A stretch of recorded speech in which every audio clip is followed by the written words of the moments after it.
বাড়িতে রান্না করতে হয়, ছেলে মেয়েগুলোকে খাবার দিতে হয়। আমার একটা ছেলে আবার অফিস যায়, আর একটা ছেলে কাজে যায় এই নদের মধ্যে।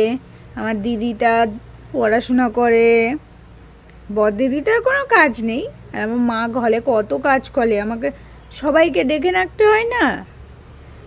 বেটা তাড়াতাড়ি সরে যা কিন্তু, নাহলে কিন্তু আমি রেগে গিয়ে না ভৌ করে দেবো। মা কী করবো, আমরা তো ভৌ করতে এখনো শিখিনি, আমরা ছোট্ট মানুষ, আমরা হৌ হৌ হৌ করতে শিখেছি, তাই না মা?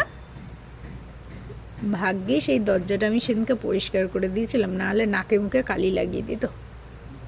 আবুরো বেবি, बेबी का बेस पसंद है अमा ना अमा म्याओ म्याओ म्याओ म्याओ म्याओ म्याओ म्याओ म्याओ म्याओ म्याओ म्याओ म्याओ सारे गा